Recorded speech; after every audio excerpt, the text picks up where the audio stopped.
오늘은 경제 용어 중 하나인 스태그플레이션에 대해 알아보겠습니다. 이 단어는 경제 위기를 설명할 때 자주 등장하는데요. 만약 트럼프 대통령의 관세 정책으로 스태그플레이션이 발생한다면 미국과 한국, 그리고 세계 경제에 어떤 영향을 미칠지 살펴보겠습니다. 1. 스태그플레이션의 역사와 의미. 먼저 스태그플레이션이라는 단어의 뜻부터 알아보겠습니다. 이 단어는 두 가지 영어 단어가 합쳐져 만들어졌습니다. 스태그네이션, 즉 경제가 멈춰있는 상태를 뜻합니다. 인플레이션, 물건값이 계속 오르는 상황을 말하죠. 이 두 가지가 동시에 일어나면 경제는 성장하지 않으면서도 물가는 계속 오르는 아주 어려운 상황이 됩니다. 스태그플레이션은 1970년대 석유 파동 때 처음 크게 나타났습니다. 당시 원유 가격이 급등하면서 물건값도 뛰었고 동시에 경제는 멈췄습니다. 일자리도 줄고 사람들의 삶은 힘들어졌죠. 이 시기는 경제학자들에게도 큰 충격을 준 사건으로 기록되고 있습니다.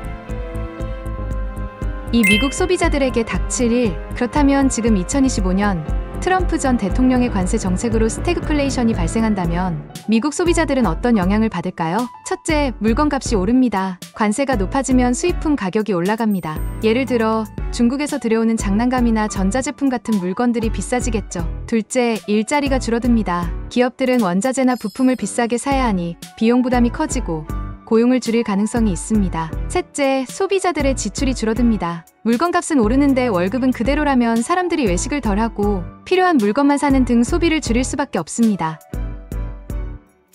3. 한국의 상황. 미국에서 스태그플레이션이 발생하면 한국은 어떤 영향을 받을까요? 한국은 미국과 무역 관계가 깊습니다. 자동차와 반도체 같은 주요 수출품을 미국에 많이 팔고 있는데요. 미국 경제가 어려워지면 한국의 수출도 줄어들 가능성이 큽니다. 또한 달러 가치가 강세를 보이면 원화 가치가 약해져서 우리가 해외에서 사오는 물건 값도 더 비싸질 수 있습니다. 예를 들어 원유나 곡물 같은 필수품들의 가격이 오르면 한국 내 물가에도 영향을 미치게 됩니다.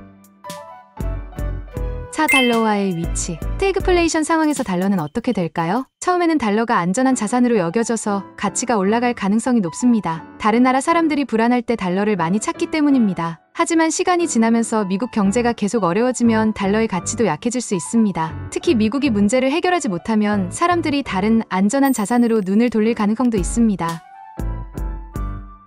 5. 앞으로 대처 방안. 그렇다면 이런 상황에서 우리는 어떻게 대처해야 할까요? 첫째, 정부는 경제를 안정시키기 위한 정책을 내놔야 합니다.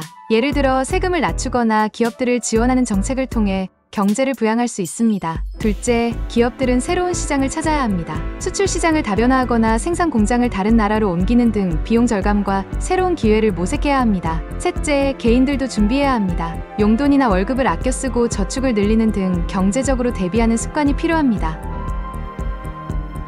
오늘은 스태그플레이션이라는 단어와 그 영향에 대해 알아봤습니다. 트럼프 전 대통령의 정책으로 이런 일이 발생한다면 우리 모두 준비해야 할 필요가 있겠죠? 앞으로도 경제 상황에 대한 소식을 계속 전해드리겠습니다. 시청해 주셔서 감사합니다.